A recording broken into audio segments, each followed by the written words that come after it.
శ్రీ సాయినాథాయ నమః. శ్రీ సాయి సచ్చరిత్రము 30వ అధ్యాయము. షిరిడీకి లాగబడిన భక్తులు కాకాజీ వైద్య, రహతా కుశాల్ చంద్, పంజాబీ రామ్లాల్. ఈ అధ్యాయంలో బాబా షిరిడీకి ఇచ్చిన ఇద్దరు భక్తుల వృత్తాంతము చెప్పుకుందాము. దయామయుడు భక్తవత్సలుడగు శ్రీ సాయికి నమస్కారం.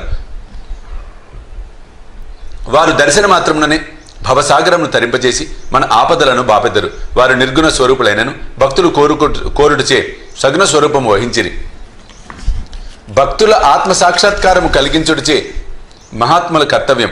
అది యోగేశ్వరుడైన సాయినాథునకు ముఖ్యతమైనది, తప్పనిసరైనది. వారి పాదములను ఆశ్రయించిన వారి పాపములెల్లా నశించును. అటువారి ప్రగతి నిశ్చయం. వారి పాదమును స్మరించుచు పుణ్యక్షేత్రముల నుండి బ్రాహ్మణులు వచ్చి వారి సన్నిధిలో వేదశాస్త్రములు పారాయణం చేసి గాయత్రి మంత్రమును జపించెదరు. దుర్బలులు పుణ్యహీనులు మొగడిచే భక్తి అనగానే మనకు తెలియదు, మనకింత మాత్రము తెలియను. ఇతరులను మనలను విడిచిపెట్టినప్పటికీ బాబా మాత్రం మనల్ని విడువరు. వారి కృపకు పాత్రులైన వారు కావలసినంత శక్తి, జ్ఞానము, నిత్యానిత్య వివేకములను పొందెదరు. భక్తుల కోరికలను పూర్తిగా గ్రహించి సాయి వాణిని నెరవేర్చును. అందుచేత ఎవరికి కావలసిన వారు పొంది కృతజ్ఞతతో ఉండెదరు. కానీ మేము వారికి సాష్టాంగ నమస్కారం చేసి వేడుకున్నదము. మా తప్పులన్నీ క్షమించి సాయి మా ఆరాటములన్నీ బాపుగాక. కష్టముల పాలై సాయిని విధముగా ప్రార్థించి వారి మనసు శాంతించి బాబా కటాక్షంచే వారు సంతుష్టునందెదరు. దయా సముద్రుడకు సాయి కటాక్షించుడిచే హేమాడ్ పంత్ ఈ గ్రంథమును రాయగలిగినని చెప్పవచ్చును. లేకున్నచో తనకు గల యోగ్యత ఎంత, ఎవరింత కఠినమైన పనిని పూనుకొనగలరు? శ్రీ సాయి ఈ భారమంతయు వహించుడిచే హేమాడ్ పంత్కు కష్టము గాని శ్రమగాని కానుకుండెను. తన వాక్కును కలమును కూడా ప్రేరేపించుటకు శక్తివంతముకు జ్ఞానమనే వెలుతురుండగా అతడు సంశయం గాని ఆరాటము గాని పొందనేలా. అతడు వ్రాసిన ఈ పుస్తక రూపమున శ్రీ సాయి అతని సేవను గైకొనెను. అతని గత జన్మల పుణ్య పరంపరచే ప్రాప్తించెను. కావున అతడు అదృష్టవంతుడని పుణ్యాత్ముడని అనుకొనెను. ఈ క్రింద కథ సాధారణ కథ కాదు, స్వచ్ఛమైన అమృతం. దీనినెవరు త్రాగెదరో వారు సాయి మహిమను సర్వాంతర్యామిత్వమును తెలుసుకొందురు. వాదించువారు, విమర్శించువారు ఈ కథలను చదవనక్కర్లేదు. దీనికి కావలసినది అంతులేని ప్రేమ, భక్తి. వివాదము కాదు. జ్ఞానులు భక్తి విశ్వాసములు గలవారు లేదా యోగుల సేవకుల మనుకొనివారు ఈ కథలు ఇష్టపడి మెచ్చుకొనెదరు.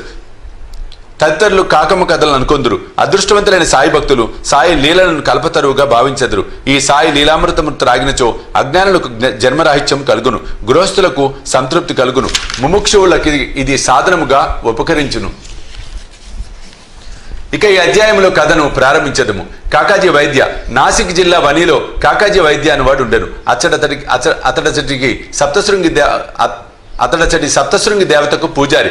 అతడు అనేక కష్టముల పాలై మనశ్శాంతిని పోగొట్టుకుని చెంచల మనస్కుడయ్యను.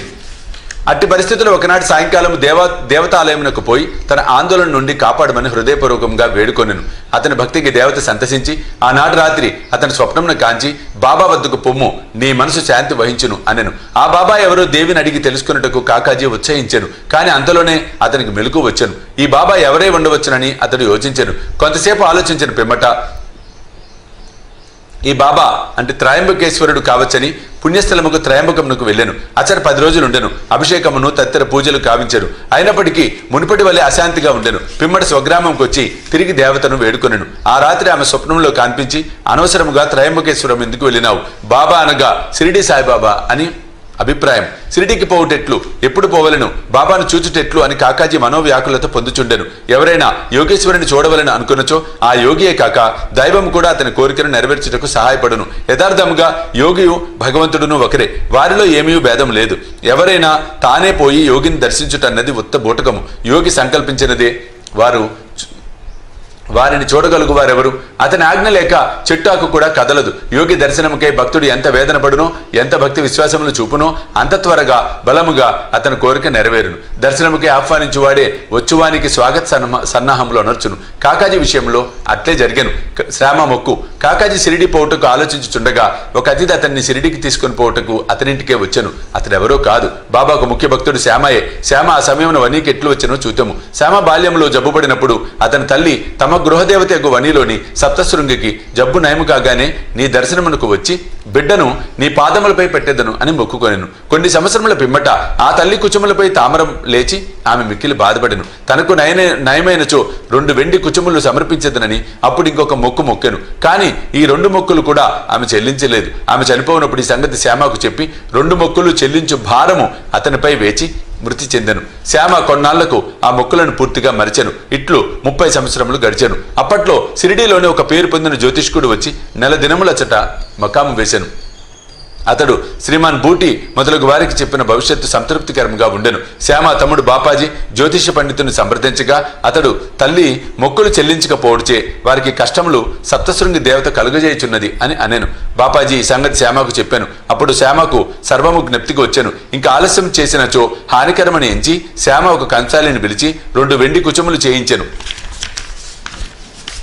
మసీదుకు పోయి బాబా పాదములపై పడి 2 కుచములను అచ్చటబెట్టి తన మొక్కులను చెల్లజేయమని బాబాయే సప్తశృంగి దేవత అగుడిచే వారిని ఆమోదించమని వేడెను. నీవు స్వయముగా పోయి సప్తశృంగి దేవతకు మొక్కును చెల్లింపుము అని బాబా నిర్బంధించెను. బాబా ఊదిని ఆశీర్వాదముగా పొంది శ్యామ వని పట్టణమునకు పోయెను. పూజారి ఇల్లు వెతుకుచు తుదకు కాకాజీ ఇల్లు చేరెను. అప్పుడు కాకాజీ షిరిడీకి పోవలనని గొప్ప కుతూహలంతో ఉండెను. అట్టి సమయంలో శ్యామ వారింటికి వెళ్ళాను. ఇది ఎంతటి ఆశ్చర్యకరమైన కలయికయో చూడుడు. మీరెవరు ఎచ్చటి నుండి వచ్చినారని కాకాజీ అడిగాను. మాది షిరిడి, నేను సప్తశృంగి దేవతకు మొక్కు చెల్లించుటకు ఇక్కడికి వచ్చాను అని శ్యామ చెప్పాను. షిరిడి నుంచి వచ్చానని తెలియగానే శ్యామను కాకాజీ కౌగలించుకొనెను. ప్రేమచే మైమరిచెను. వారు సాయిలీలల గురించి ముచ్చరించుకొనిరి. శ్యామ మొక్కులన్నీ చెల్లించిన పిమ్మట వారిద్దరూ షిరిడికి బయలుదేరి. షిరిడి చేరగానే కాకాజీ మసీదుకు పోయి బాబాను చూచి వారి పాదములపై పడెను. అతని కళ్ళు కన్నీటితో నిండెను. అతని మనసు శాంతించెను. సప్తశృంగి దేవత స్వప్నంలో తెలియపరిచిన రీతిగా బాబాను చూడగానే అతని మనసులోని చంచలత్వము పోయి ప్రశాంతి వహించెను. కాకాజీ తన మనసులో ఇట్లా అనుకొనెను, ఏమీ ఈ అద్భుత శక్తి? బాబా ఏమీ పలకలేదు. ఉత్తర ప్రత్యుత్తరములు కూడా జరగలేదు. ఆశీర్వచనములనైనను పలకలేదు. కేవలము వారి దర్శనమే సంతోషమునకు కారణమయ్యను. వారి దర్శన మాత్రముననే నా మనశ్చాంచల్యము పోయినది. అంతరంగమున ఆనందము ఉద్భవించినది. ఇది ఏ దర్శన భాగ్యము. అతడు తన దృష్టి సాయినాథుని పాదములపై నెగడించెను. అతని నోట మాట రాలేదు. బాబా లీలలు విని అతని సంతోషమునకు అంతులేకుండెను. బాబాను సర్వస్వ శరణాగతి వేడెను. తన వేదనను బాధలను మరచెను. స్వచ్ఛమైన ఆనందమును పొందెను. అక్కడ 12 రోజులు సుఖముగా ఉండి తుదకు బాబా వద్ద సెలవు తీసుకొని వారి ఊది ప్రసాదమును ఆశీర్వచనమును పొంది ఇల్లు చేరెను. రాత కుశాల్చంద్. తెల్లవారుజామున వచ్చిన స్వప్నము నిజమగునని అందరూ అనుకొందురు. ఇది సత్యమే కావచ్చు. కానీ బాబా స్వప్నములకు కాల నియమము లేదు. ఒక ఉదాహరణ, ఒకనాడు సాయంకాలము కాకసాహెబ్ దీక్షిత్తును రహతాకు పోయి చాలా రోజుల నుండి చూడకుండుచే కుశాల్చంద్ను తీసుకురమ్మని చెప్పాను. ఒక టాంగా తీసుకుని కాక రహతా వెళ్ళాను. కుశాల్చంద్ను కలిసి బాబా చెప్పిన వార్తను అందజేశాను. దీనిని విని కుశాల్చంద్ ఆశ్చర్యపడెను. మధ్యాహ్న భోజనానంతరం నిద్రపోచుండగా తనకు స్వప్నంలో బాబా కనబడి వెంటనే షిరిడీకి రమ్మని అనినందున అతడు షిరిడీ పోవుటకు ఆతురతో ఉన్నానని చెప్పాను. తన గుర్రం అచ్చట లేకుండాచే తన కుమారుని బాబాకు ఈ సంగతి తెలుపుటకై పంపాను. కుమారుడు ఊరు బయటకు పోసరికి దీక్షిత్ టాంగాను తీసుకుని వచ్చాను. కుశాల్చంద్ను తీసుకుని రావలసినదని బాబా దీక్షిత్కి చెప్పుడుచే ఇద్దరు టాంగాలో కూర్చొని షిరిడీకి చేరిరి. కుశాల్చంద్ బాబాను దర్శించెను. అందరూ సంతసించిరి. బాబా ప్రదర్శించిన ఈ లీలను చూసి కుశాల్చంద్ మనసు కరిగాను. పంజాబీ రామ్లాల్, బొంబాయి. ఒకనాడు బొంబాయిలో నుండి పంజాబీ బ్రాహ్మణుడు రామ్లాల్ అనువాడు ఒక స్వప్నము కాంచెను. స్వప్నంలో బాబా కనపడి షిరిడీకి రమ్మనను. బాబా వానికి మహంతు వలె కాన్పించెను. కానీ అతనికి వారెచ్చటగలరో తెలియకుండెను. పోయి వారిని చూడవలనని మనమున నిశ్చయించెను. కానీ చిరునామా తెలియకుండాచే చేయుటకేమీ తోచుకుండెను. ఎవరైనను మనము పిలిచినచో వచ్చువారి కొరకు కావలసినవన్నీ మనం సమకూర్చదము. ఆ విషయంలో కూడా అట్లే జరిగాను. అతడు ఆనాడు సాయంకాలం వీధిలో పోవచుండగా ఒక దుకాణంలో బాబా ఫోటో చూశాను. స్వప్నంలో చూసిన మహంతు ముఖ లక్షణములు ఈ ఫోటోలో ఉన్న వారితో సరిపోయాను. కనుగొనగా ఈ పటము సాయిబాబాదని తెలిసెను. అతడు వెంటనే షిరిడీకి పోయి అచ్చటనే తన అంత్యకాలం వరకు ఉండెను. ఈ విధముగా బాబా తన భక్తులకు దర్శనమిచ్చుటకై షిరిడీకి తీసుకుని వచ్చుచుండెను. వారి ఇహపరములను కోరికలను తీర్చుచుండెను. 30వ అధ్యాయం సంపూర్ణము. సద్గురు శ్రీ సాయినాథ అర్పణమస్తు. శుభం భవతు.